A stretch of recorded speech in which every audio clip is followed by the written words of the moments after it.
lórí ọ̀rọ̀ tí gómìnà ìpínlẹ̀ Ọ̀yọ́ Excellency Ṣèyí Mákindé ṣẹ̀ṣẹ̀ sọ lẹ́yìn protest àwọn olùkọ́ nígbà tí wọ́n bá gómìnà sọ̀rọ̀.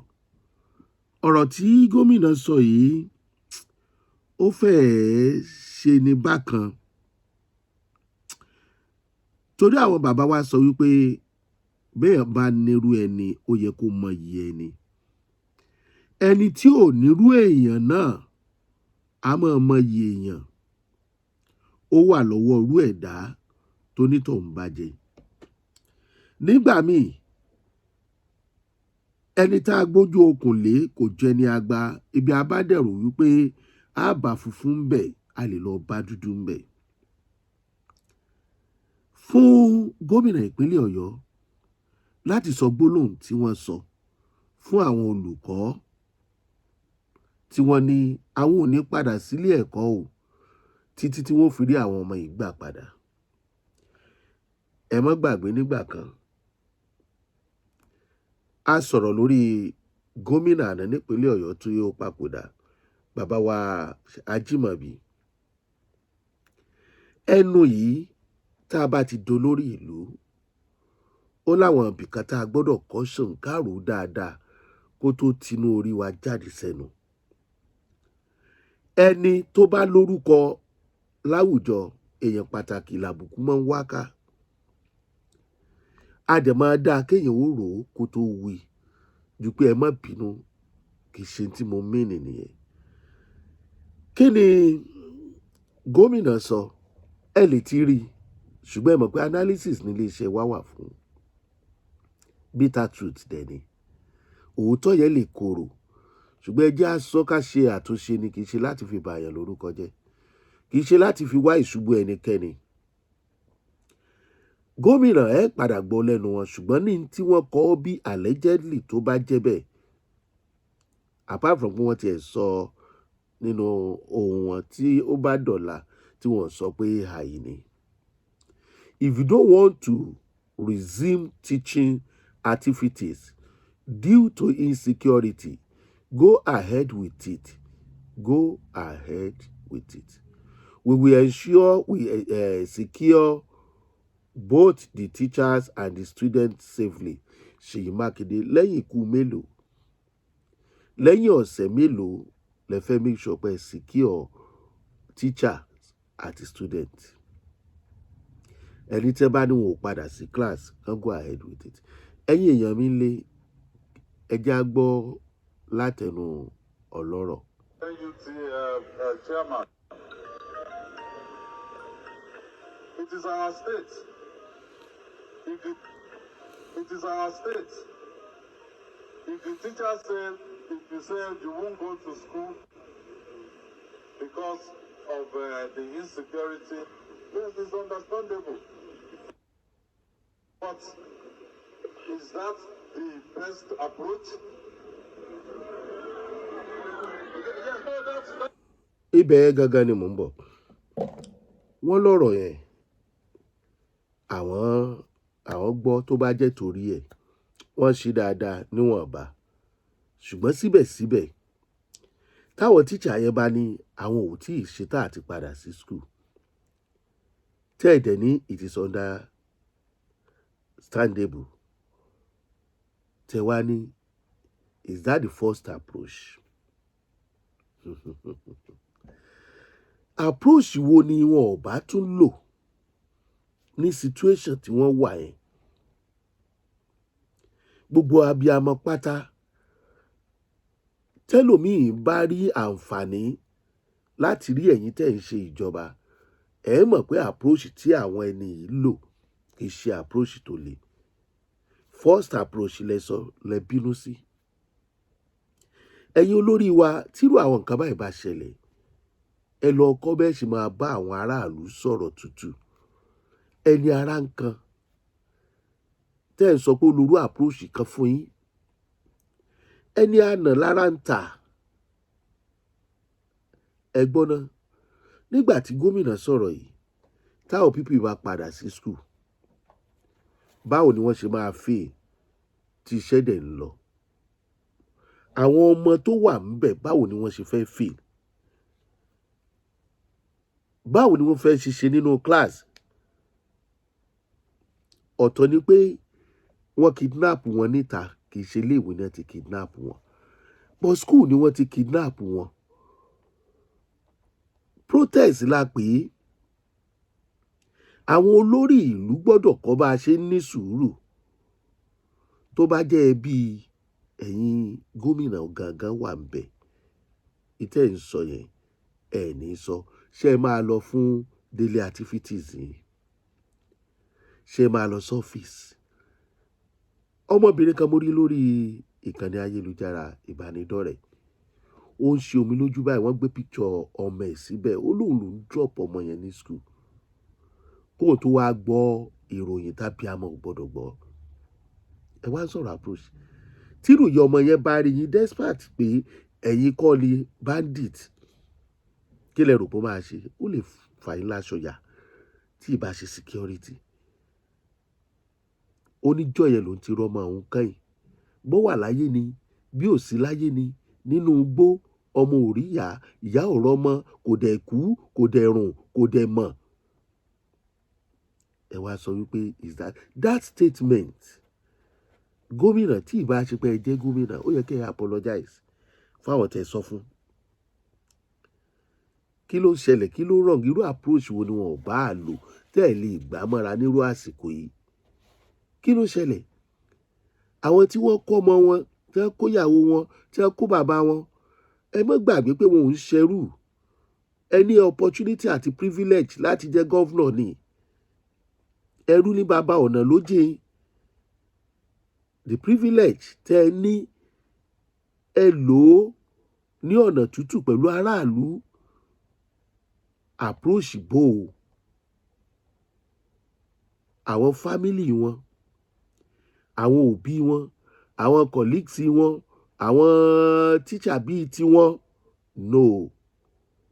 ọ̀rọ̀ ẹnu yín lásán kò lè mú wọn lára wálẹ̀ pẹ̀lú tó ṣẹlẹ̀ yìí, kò lè fara wọn balẹ̀ rárá. ọ̀rọ̀ ẹnu yín lásán kò lè fi wọn lára balẹ̀.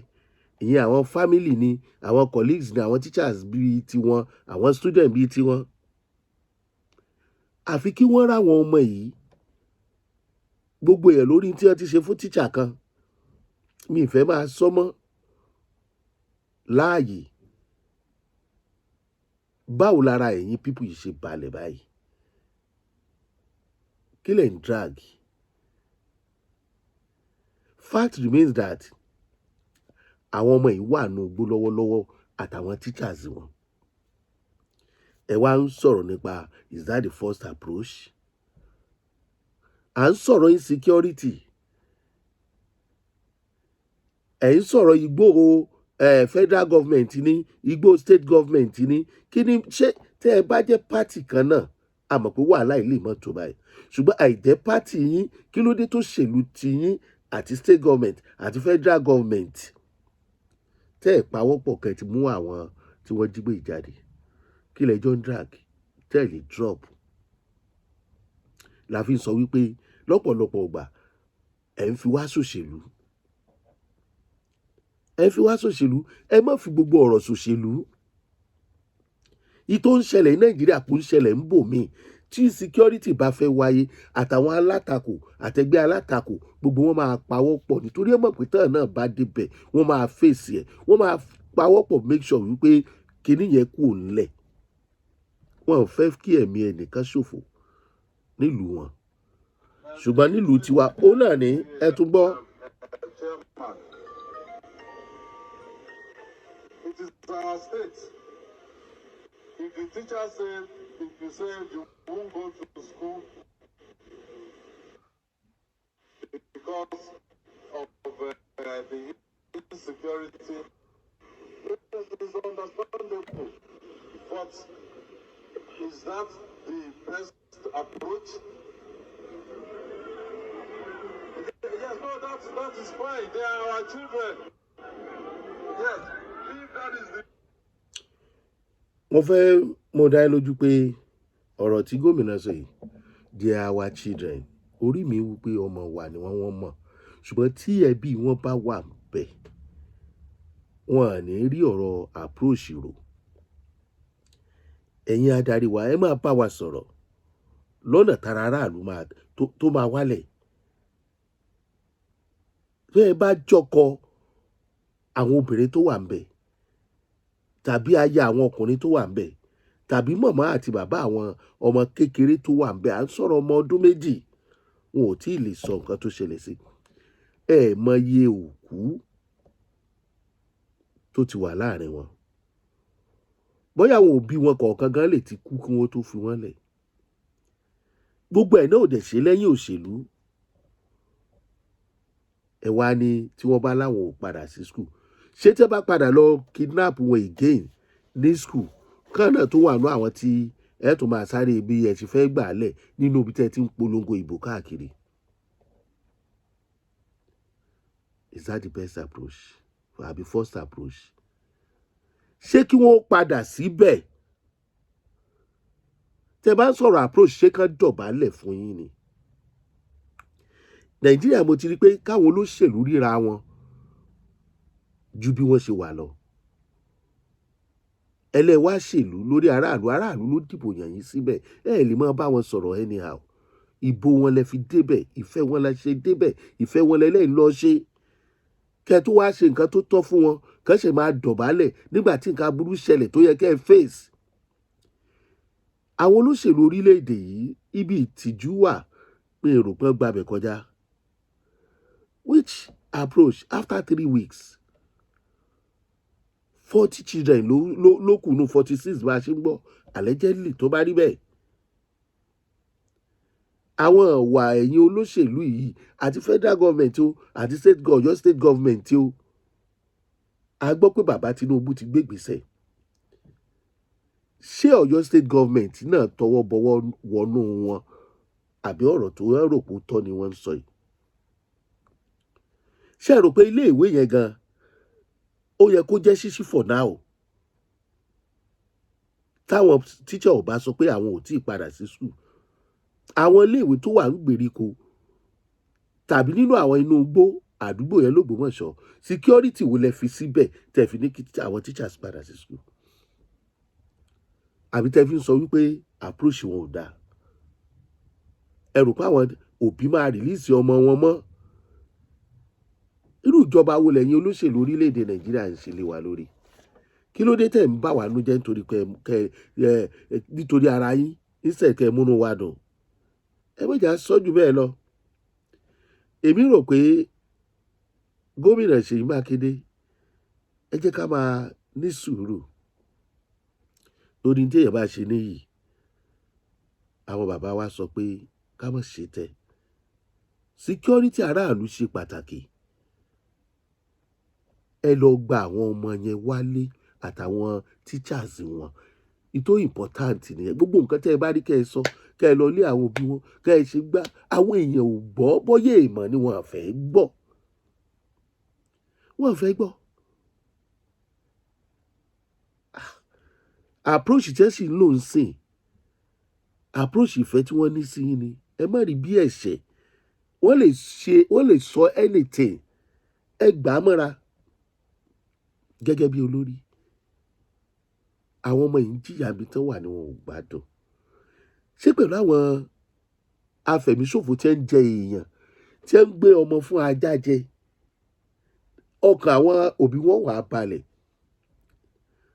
Obìnrin tó ń sunkún tí fọ́tò ẹ̀ tí mo fi fọ́tò ẹ̀ síbi tí mo ní mo rí lórí Facebook, ó kọ gbogbo ẹ̀ lẹ́tà ẹ̀ ẹ̀jú bá post ẹ̀ ẹ wá dákẹ́.